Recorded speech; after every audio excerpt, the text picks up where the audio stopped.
తాకట్లో ఉన్న బంగారాన్ని విడిపించి ఆ రోజున మార్కెట్ ధర కట్టి మిగిలిన డబ్బును మీకు అందిస్తుంది కొమ్మూరి గోల్డ్.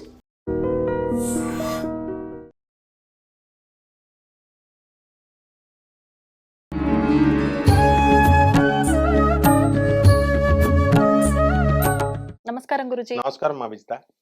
గురుజీ, చాలా వరకు గమనిస్తూ ఉంటాం కొంతమందిని. ఎక్కువగా మగవారైనా, ఆడవారైనా సరే ఎక్కువగా ఉపాసన చేస్తున్న వాళ్ళు, ఒక దీక్షగా అంటే ఒక పీఠంలాగా పెట్టుకొని ఇంట్లో చేస్తున్న మాతాజీలే కానివ్వండి, లేదు ఎక్కువగా మంత్ర సాధన చేస్తున్న వాళ్ళ ముఖం చూస్తే సాక్షాత్తు అమ్మవారే వచ్చి ఇక్కడ కూర్చున్నారేమో అన్నంత తేజస్సు వాళ్ళ మొహంలో కనిపిస్తూ ఉంటుంది. చాలా సందర్భాల్లో ఇది చాలా మంది గమనించే ఉంటారు. అంటే దీన్ని బట్టి అర్థమయ్యింది ఏంటి అనంటే, అమ్మవారి దీక్ష గాని, అది స్వామికి సంబంధించింది గాని, ఇలా దేవత ఆరాధనకు సంబంధించి అది మనం పూజల రూపంలో చేసినా, దీక్షల రూపంలో చేసినా, ఒక మంత్ర దీక్షగా చేస్తున్నప్పుడు వాళ్ళ ముఖంలో ఎక్కువగా ఆ తేజస్సు కనిపిస్తూ ఉంటుందేమో అని చెప్పి. ఇది ఎంతవరకు వాస్తవం గురుజీ? 100% ఉంటుంది. ఇప్పుడు పీఠాలు పెట్టుకొని పీఠాలు చేస్తున్న వాళ్ళే అనే అవసరం లేదు. ఇప్పుడు కొన్ని గుళ్ళల్లో పాపం రోజు పూజలు చేస్తారు. మరి ఆ పంతులు గారికి ముఖంలో తేజస్సు ఏముండదే కొంతమందికి. మామూలుగా పాపం మామూలుగా ఉంటుంది. ఇప్పుడు దానికోసం తేజస్సు కోసం పీఠాలు పెట్టక్కర్లా. ఇప్పుడు నీ ముఖంలో బ్రహ్మవర్చస్సు కనబడుతుంది. మా గురువు గారు మధుర కృష్ణ శాస్త్రి గారు, నా జ్యోతిష గురువు, చూస్తే తెల్లగా సాక్షాత్తు బ్రహ్మదేవుడే ఉన్నాడు, జ్యోతిష సార్వభౌముడు ఎలా ఉంటాడు అని అందరూ దానాలు పెట్టేవారు. అలాగే ఇప్పుడు నీ ముఖంలో తేజస్సు కూడా అంతే. మనం ఇంట్లో మనం చేసుకునే సాధనను బట్టి ఎవరైతే క్రమబద్ధంగా దైవ సాధన ఏదో ఒక ఉపాస్య దేవత చేసుకుంటామో వాళ్ళకి ఓజస్సు తేజస్సు రెండు కూడా పెరుగుతాయి. ఇక ప్రత్యేకించి పీఠాలుగా పెట్టుకున్నటువంటి వాళ్ళు కమర్షియలైజ్ కాకుండా వాళ్ళు ఉన్నంత వరకు పెరుగుతుంది ఆటోమేటిక్గా. కొంతమందికి ఇక్కడ తేడా ఉంటుందన్నమాట. వాళ్ళు పూజించే దేవతను బట్టి తేజస్సు వస్తుంది. ఇప్పుడు బ్రహ్మవర్చస్సు ఇవన్నీ పెరగాలి అని అంటే వీళ్ళు సాధారణంగా లలిత అమ్మవారు పీఠం పెట్టుకుంటారు, వారాహి అమ్మవారు, ఇలా రకరకాల దేవతలను మనం చేసుకుంటాం. క్రింద డౌన్ఫాల్ కొంతమంది ముఖాల్లో ప్రేతకాలం ఉంటుంది. ముఖాలంతా కూడా క్లియర్గా కనబడుతుంది మనకి. ఇప్పుడు సపోజ్ శని నువ్వుల దానం పట్టే వాళ్ళ ముఖంలో పాపం వర్చస్సు ఉండదు. ఎందుకని ఉండదు అంటే అందరి కీడుని మనం ఇస్తున్నాం, అందుకని పాపం వాళ్ళ కళాహీనంగా ఉంటుంది ఫేస్. అలాగే సిటీ కేవలం మనుషులకే కాదు, ఇది సిటీలకు కూడా వర్తిస్తుంది. ఇప్పుడు గయా అనేటటువంటి సిటీని మనం తీసుకుంటే అక్కడ పిండాల మీద వచ్చేటటువంటి సంపాదన బాంబే సిటీకి కూడా రాదన్నంత వస్తుంది. ఎందుకంటే ప్రతి ఒక్కళ్ళు ఏం పెడతారు, గయలో పిండం పెట్టాలంటారు, అందరూ వెళ్తారు, పిండం పెడతారు. కాశీతో సమానమైన సంపద ఉంది, కానీ ఆ ఊర్లో బిల్డింగ్లన్నీ కూడా పంతులు గారు బిల్డింగ్లు అవన్నీ కూడా పాతబడినట్టు కళావిహీనంగా ఉంటాయి.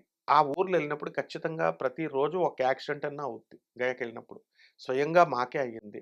అంటే రాత్రి ఎప్పుడు కూడా ట్రైనుల్లో, అందుకే సేఫ్టీ సైడ్లో వెళ్ళాలి ట్రైన్స్లో, వాటిలో గయ మనం వెళ్ళేది పగలు వెళ్ళాలి. రాత్రుల్లో ఆత్మలు పిలుస్తూ ఉంటాయి అన్నమాట. వాటిలో అది 100% మాకే స్వయంగా జరిగింది కాబట్టి చెప్తున్నాను. నెక్స్ట్ ఇకపోతే ఈ యొక్క ప్రేతాత్మల పూజ చేసేటటువంటి వాళ్ళు నీచ శక్తులను పూజ చేసేవాళ్ళు ముఖంలో ప్రేతకళ కనబడుతుంది క్లియర్గా. అందుకని అది చెయ్యొద్దు అన్నారు. ఇప్పుడు మనము దాన్ని బట్టే ఇప్పుడు మొన్న వచ్చినటువంటి అఘోరి సినిమాలో కూడా ఆది పినిశెట్టికి ముఖం నల్లగా వేయడం, ప్రేతకళలాగా కళ్ళు పెట్టడం చేస్తారు. అదే వర్చస్సు పెరిగేటటువంటి వాళ్ళకి బ్రహ్మ సాధన, దేవుడు సాధన చేసే వాళ్ళకి బాలకృష్ణ గారి ముఖంలో తేజస్సు పెడతారు, అట్లా అనమాట. సో ఇకపోతే ఈ సాధన అసలు యాక్చువల్గా ఇప్పుడు ఆడవాళ్ళు ఉంటారు, సౌందర్యం కావాలని చెప్పి ఏ డైటింగ్లో చేయాల్సినటువంటి అవసరం లేదు. ఒక్క మంత్రం, చేసే మంత్రమే అప్సరస మంత్రం చేసుకుంటే సరిపోతుంది. ఆడవాళ్లే కదా, మగవాళ్ళు కూడా ఈ కాలంలో అందానికి ఎక్కువ ప్రాధాన్యత ఇస్తున్నారు కాబట్టి అప్పుడు ఆ డ్రెస్సే మనం వేసుకునే డ్రెస్ మనకు అందాన్ని ఇవ్వడం కాదు. మనం ఈ సాధన చేస్తే మన వల్ల ఆ వేసుకున్న డ్రెస్కి అందం ఇస్తాం మనం, అంత గొప్పగా వర్చస్సు తేజస్సు వస్తుంది. అదే అప్సరస సాధన. నేను ఉదాహరణతో చెప్పగలను. విశ్వామిత్ర మహర్షి మనందరికీ తెలుసు. విశ్వామిత్రుడు అంటే విశ్వానికి, ప్రపంచానికే మిత్రుడు. ఇప్పుడు ఆయన ఏం చేశాడు, వశిష్ఠుడి మీద కోపంతో వశిష్ఠుడు ఆశ్రమానికి వెళ్తారు. వెళ్ళి తన గ్యాంగ్ సైన్యం, లక్షల సైన్యంతో వెళ్తే ఆతిథ్యం ఇస్తాడు. ఇంతమందికి 5 నిమిషాల్లో భోజనాలు పెట్టేశాడు ఈయన. ఈయన దగ్గర ఏముంది అని చూస్తే కామధేను ఉంది, సురభి ఉంది. ఉంటే ఇది నాకు ఇచ్చేసేయి, నేను రాజు దగ్గర ఉండాలి అంటాడు. ఆయన ఏమంటాడు, కుదరదు, నా దగ్గరే ఉండాలి అని వశిష్ఠుడు చెప్తే బలవంతాన తీసుకెళ్దామని చెప్పేసి తీసుకెళ్తుంటే ఆ కామధేనువు కేవలం పిండి పదార్థాలనే, వంట పదార్థాలనే కాదు, తిండి పదార్థాలనే కాదు, సైనికులను కూడా పుట్టిస్తది. హ్మ్. విశ్వామిత్రుడు అసలు పేరు కౌశికుడు. ఆయన సైన్యం అంతా కూడా ఓడిపోయింది. ఆ! ఓడిపోతే అప్పుడేమంటాడు, "ఇదం క్షాత్రం ఇదం బ్రాహ్మం ధిక్" అని చెప్పేసి, ఎందుకు ఈ క్షాత్ర ధర్మం భుజబలం వేస్ట్ ధిక్, ఇదం ఇదం క్షాత్రం, ఓడిపోయాం. హ్మ్. బ్రహ్మశక్తే గ్రేట్, ఏమీ లేకుండా వశిష్ఠుడు నన్ను జయించాడు, నేను కూడా ఈ రాజ్యాన్ని వదిలేస్తున్నానని స్పాట్లో ఆయన భార్యా పిల్లల్ని వదిలేశాడు, రాజ్యాన్ని వదిలేశాడు, తపస్సు కూర్చున్నాడు. హ్మ్. ఎవరు తపస్సు కూర్చున్నా మనం కూడా ఇంట్లో పూజలు ఎక్కువ చేసే వాళ్ళకు ఒక డేంజర్ ఉంటుంది. హ్మ్. రోజు పూజ చేసే వాళ్ళకి ఇంద్రుడు ఇంద్ర పదవి కోసం చేసేస్తున్నారేమో వీళ్ళు అని చెప్పేసి ఒక అప్సరనో మేనకనో ఎవరినో పంపేస్తారు. ఏదో ఒక ఫోన్లు రావడమో లేకపోతే ఫ్రెండ్స్ రావడమో వచ్చి తీసుకెళ్ళిపోతారు. ఇంద్రుడు కంగారు పడిపోతాడు ఎవరు పూజ చేసినా. ఆ ఇంద్రుడు అంటే ఏంటంటే పంచేంద్రియాలకి అధిపతి. ఎవరి గోల వాళ్ళదన్నట్టు ఇంద్రుడి గోల ఇంద్రుడిది, నా సింహాసనం కోసం చేసేస్తున్నాడేమో అనుకుంటాడు. ఇప్పుడు విశ్వామిత్రుడు అలాగే పాపం ఆయన కౌశికుడు ఆయన తపస్సు కోసం ఆయనేంటి విశ్వామిత్రుడు వశిష్ఠుడే నా బ్రహ్మర్షి, నేను కూడా బ్రహ్మర్షి అవ్వాలని తపస్సు మొదలుపెట్టాడు. ఇంద్రుడు బాబాయ్ ఇంద్రసింహాసనం కోసమని వాయుదేవుని పంపాడు, వరుణదేవుని పంపాడు, తపస్సు భగ్నం చేసేమన్నాడు, వర్షాలు కురిపించారు, అగ్నిలు కురిపించారు, ఏమైనా మనవాడు కౌశికుడు బ్రహ్మాండంగా చేసేస్తున్నాడు. ఆ! ఇక మేనకని పంపుతాడు. మేనకని పంపితే రంభా ఊర్వశి మేనకలు అప్సరసలు ఉన్నారు కదా, మేనక వెళ్ళి అంత చేసినా సరే ఆ విశ్వామిత్రుడు కౌశికుడు ఏమి పడ్డు. మంచి తపో సాధనతో ఉంటే అప్పుడు మేనక సహాయం ఆయనకి సేవలు చేస్తది. హ్మ్. సేవలు చేసి రోజు పువ్వులు ఇవ్వడము, పూజకి సహాయాలు చేయడము, ఇలా చేస్తే అప్పుడు విశ్వామిత్రుడు ఆమె మీద మనసు కలిగి ప్రేమతో జయించొచ్చు ఎవరినైనా. హ్మ్. సో ప్రేమతో ఆమెని భార్యగా చేసుకుంటాడు. భార్యగా చేసుకున్నాడు. శకుంతల పుట్టింది. ఆమె ఆహా! శకుంతల దుష్యంతుల కథ. ఓహో! వాళ్ళ వంశమే మనం భరత వంశం. వాళ్ళకి పుట్టినోడే భరతుడు. హ్మ్. ఇక మన పూర్వీకులనమాట మేనకాదేవి. మేనక. హ్మ్. అప్పుడేం జరిగింది, ఈ మేనకను పర్మనెంట్‌గా ఉండిపోమంటాడు. నేను దేవవేశ్యనయ్యా, నేను మానవ కన్యలాగా మానవ భాషలో చెప్తావేంటి నువ్వు? నేను లిమిటెడ్ టైమే ఉంటాను. కాబట్టి నేను మళ్ళీ నా లోకానికి నేనెళ్ళిపోవాలి. ఇంద్రుడు పిలిచేసాడు. హ్మ్. ఇంద్రుడు పిలిచేయగానే ఆమె వెళ్ళిపోయింది. అయితే అప్పుడు తనకు మళ్ళీ ఈ తపస్సంతా వేస్ట్ అయిపోయింది. అయితే ఇప్పుడు జరిగిన విషయం చూడండి. హ్మ్. అప్పుడు ఈయనేం చేస్తాడు విశ్వామిత్రుడు తపస్సు మళ్ళీ మొదలుపెడతాడు. మళ్ళీ మొదలుపెట్టి బ్రహ్మదేవుడొచ్చాడు. "నువ్వు రాజర్షి అయిపోయావన్నాడు." "నో! నేను రాజర్షి అయితే సరిపోదు. నేను బ్రహ్మర్షి అవ్వాలి. విశ్వామిత్రుడు టైటిల్ నాకు కావాలంటాడు. నంబర్ 1 అవ్వాలంటాడు." నువ్వు ఎంత చెప్పినా బ్రహ్మదేవుడు అవ్వదు. ఆ వశిష్ఠుడే చెప్పాలంటే వశిష్ఠుడి దగ్గరికెళ్తే "నువ్వు రాజర్షివే, రాజర్షివే, రాజర్షివే" అంటాడు. ఇంకా ఈయనలో పట్టుదల పెరిగింది. ఈ లోపల ఏజ్ అయిపోయింది. ఏజ్ అయిపోయేసరికి అందరికి బిల్డప్‌లు ఇస్తారు కదా! వయసులో జవసత్వాలన్నీ ఉడికిపోయినాయి. అప్పుడు వెళ్ళి విశ్వామిత్ర వశిష్ఠుడి దగ్గరికెళ్ళి "గురువుగారు నమస్కారం అండి" అని అప్పుడు మనవాడంటాడు. "ఉప్పుడయ్యావు నాయనా నువ్వు, బ్రహ్మర్షివయ్యావు" అంటాడు. అంటే బ్రహ్మర్షి అంటే ఏంటి? ఇంకా అసూయలు, కోపాలు, పోటీలు, నంబర్ 1లు, నంబర్ 2లు ఏమి ఉండకూడదనమాట. అప్పుడు ఉండదు. బ్రహ్మర్షి అయిపోతాడు. అయిపోయాడు కదా! ఇప్పుడు అందరూ ఏమనుకుంటారు?